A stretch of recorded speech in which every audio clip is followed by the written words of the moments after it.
So one of the questions I get asked more than any other is, when do you sell a stock? And that's what I'm going to cover this week. We're going to look at 3 different scenarios and how to know when to sell the stock. Plus, I will do my normal market analysis, and we're going to look at the trade of the week. That's all coming up in this week's video. All right, so let's dive into this topic of when do you sell. There's really 3 scenarios where we're going to sell the stock. We're going to sell at a loss, and yes, sometimes we should sell a stock at a loss so the small loss doesn't turn into a big loss. I'll show you when to do that in just a moment. The second scenario is, when do you take profit on a stock that has run up very quickly, even though the long-term trend is still good and you may want to buy it back later. I'll show you that in just a moment. And then the third is, when do we sell a stock where the party's over? So I'm going to draw a little picture now, and it's going to highlight what we're looking for. All right, so we have, let's say, a stock that is moving up, and it pulls back, and it moves up, and it pulls back, and it moves up. Okay, so let's just imagine that's how a stock trades. What we're going to do, first of all, is define the trend line. So we're going to start our trend line at the low, and we're going to let the trend line rise up to the first inflection point. Now, what is an inflection point? It's when the stock pulls back, touches, and then reverse to the upside. So this is a point here where price is changing direction. We start our trend line at the low, and we draw it across the first pullback line. That now defines our upward trend line. If price is far above the upward trend line, then the stock is overbought. And when we get a break of this overbought trend line, that is a point where we are going to take profit with the idea that we'll buy it back when it comes back to the trend line. And so we can buy it back there. And here again, we sell when it starts to break down because it's far above the trend line. That's selling a stock that is overbought. But in this case, we're going to sell the stock here. If we bought it back, let's say we bought it back there, we're going to sell the stock there because it failed to hold the upward trend line and it made a falling top. So when you get a falling top and you break the upward trend line, that is the strong signal to get out of the stock. So again, if we're buying here on the breakout, we hold the stock once it's built its first pullback. That defines our upward trend line. We're going to take profit when the stock is overbought and likely to pull back. We can buy it back when it comes back to the trend line. It gets overbought, sell. It comes back, maybe we buy it back, but if it breaks down through the trend line, then we're going to sell. Now let's put this into some context here. So there's 3 scenarios. We sell at a loss, which I'll show you in just a moment, based on our last inflection point. We sell at a profit with the intent of re-entering when the stock is overbought and then starts to break down.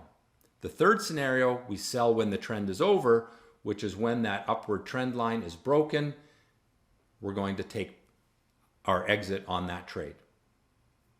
Let's look at some real examples. And these are examples from stocks that I've talked about here or we've talked about in my active live service. This was one that was a buy from this past week on Monday, gave a good buy signal. You can see the action candle there. You can see it breaking a pullback line, strong volume. There was a lot of reasons to think that that stock was likely to go lower, but they don't all work. Buy point here, support at the last inflection point, and when it broke down through support, we get out of the trade. That is a loss. We take the loss, we move on, and that way we're not sitting in this thing as it grinds its way lower. So that's when you sell a stock at a loss, when it breaks down through your last inflection point low. Next scenario, when you have a stock that's overbought. So I'm going to start my trend line at this inflection point where it started to go up, and I'm going to let the line come across there. Anytime it runs away from the trend, I could draw a trend line like this as well. It runs away from the trend and then starts to break down there. That's when we sold that stock in my active live service. But I still like the stock. It's still in an upward trend. It pulls back, it bounces, okay, breaks the pullback. That would be a point to buy it back. It runs away from the trend line again. It's way above the trend line. That means it's overbought. So the first sign of weakness, get out. And now we are looking for this stock to pull back to the trend line perhaps next week. But again, this is a stock that's still in its upward trend, and so it's still a hold for the long term. It's only the short-term trader that might sell here, buy it back here. Sell here, buy it back here. All right, now let's look at that same concept on a longer-term time frame. This is a 3-year weekly chart of NVIDIA. Now you'll know that I put some sell recommendations on this stock throughout this upward trend. So here I'm going to define my trend line like this. So here it was way above the trend line, and so I put out a sell recommendation right there. It pulled back for 3 weeks and then started to move up again, broke the pullback. All right, we buy it back. Now we have a new trend line because we have a new inflection point low. So now I'm going to start my trend line there, and I'm going to draw it across this inflection point, and that defines my new trend line. Price runs away from the trend. It makes the first sign of weakness. It's way above the trend line. So sell it with the expectation it's going to pull back to the trend line. It pulled back to the trend line and it bounced. Okay, buy it back. Now it runs up again, getting a little bit away from the trend line, starting to break down. So expect that it's going to pull back. But the long-term trend is still intact, and therefore as a long-term hold, it remains. Now here's a scenario where a stock that's had a great long-term run, there's your long-term upward trend line, and yes, it's had periods where it runs away and it pulls back. It runs away and it pulls back. And then it starts to get steeper, which is what happens to stocks when they're nearing their top. Now you've got a steeper trend, pulls back, breaks, pulls back, oh, breaks that upward trend line. But we still have this upward trend line. And it breaks this upward trend line here from a falling top. That is a very strong sell signal. We had an aggressive sell signal there, and we had a second longer term sell signal there. That is a stock that you should now be out of. All right, so let's take a look at the S&P 500 chart first for our long-term analysis of the market. And you can see that the trend is up. We still have a valid trend line. We've had periods where it runs away, pulls back, runs away, pulls back, runs away, pulls back, but it keeps holding that trend line. If we look at this on a 3-year weekly time frame, so much longer term, here's my trend line. I can take it from here, draw it across those inflection points. It's an art, not a science. Sometimes you'll dip below, but if it closes above, that's fine. Comes close, but here the trend line is still intact, so we remain long-term bullish on the S&P 500. What about the QQQ, the NASDAQ 100? Let's take a look at a short-term chart. This is a 1 month, and I can draw a trend line like this, and I can draw it like this, and I'm still holding those trend lines. It is volatile. There's lots of choppiness in here, which indicates that the market is somewhat uncertain. Here is resistance right now. I think we're going to rise up into here and just go sideways, so it's kind of a neutral chart in the short term.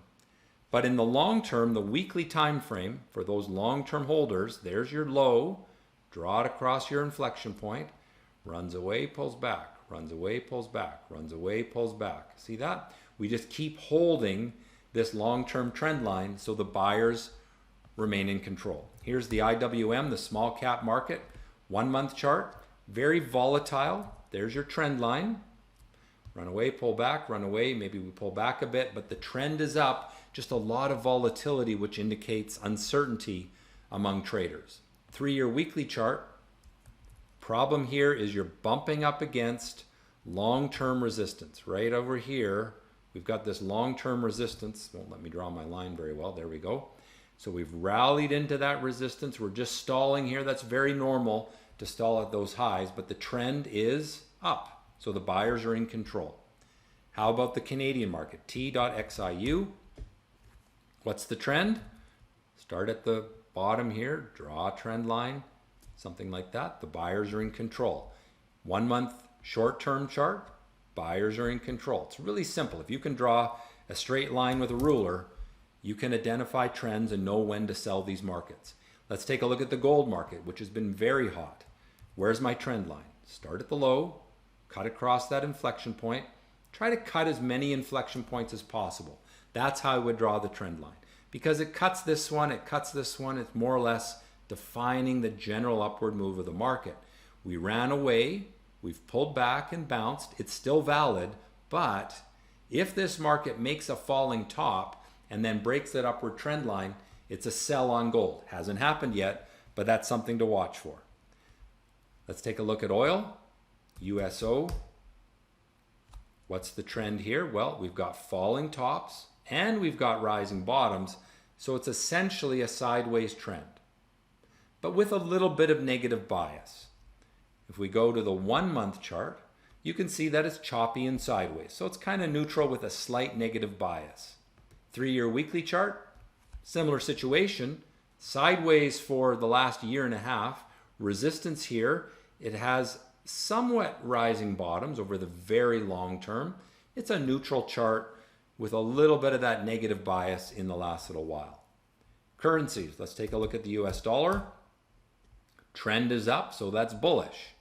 Look at Bitcoin, GBTC or IBIT, both good.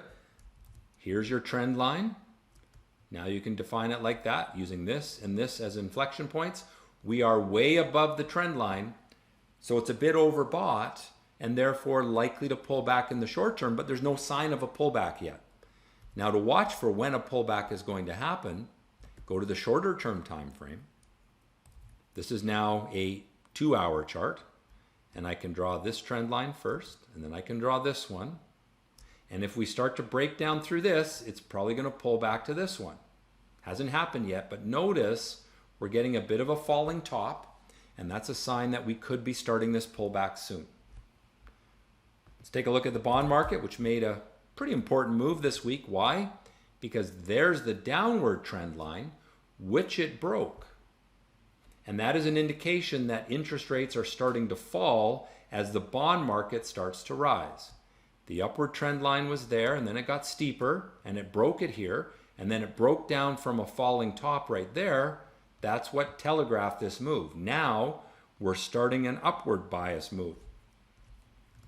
So my ratings then, bullish on both time frames for US large cap, but only neutral short term for NASDAQ, still long term bullish. US small cap and Canadian, bullish on both time frames. Gold and oil, neutral on both time frames as they're starting to get a little toppy. US dollar, bullish on both time frames. Bitcoin, bullish on both time frames. And bonds, neutral on both time frames, which is a little bit of an improvement over what we had last week. All right, now let's get into the trade of the week and apply some of these concepts to a much shorter term trade. This is a day trade from this past week. This is VCIG. And here you can see, first of all, our initial break. That's the surprise from low volatility. That happened early in the day on Wednesday. The stock then made a breakout with an action candle right there from optimism, and that started this upward move. Now I can draw my trend line like this, and I can see that it's getting more and more steep, more and more parabolic. So when it breaks down from that parabolic trend, that's the sell. We have a buy here, and we have a sell here. We capture the middle. That's a move from roughly $4 to about $7. A great day trade. It all started with the action candle on a stock that was abnormal, and it led to a big profitable trade applying simple concepts. Again, if you can draw a straight line with a ruler, you can do this. Hope you've enjoyed it. If so, click the like button, subscribe to the channel. Make sure you subscribe to the Stockscores newsletter, and most importantly, trade well.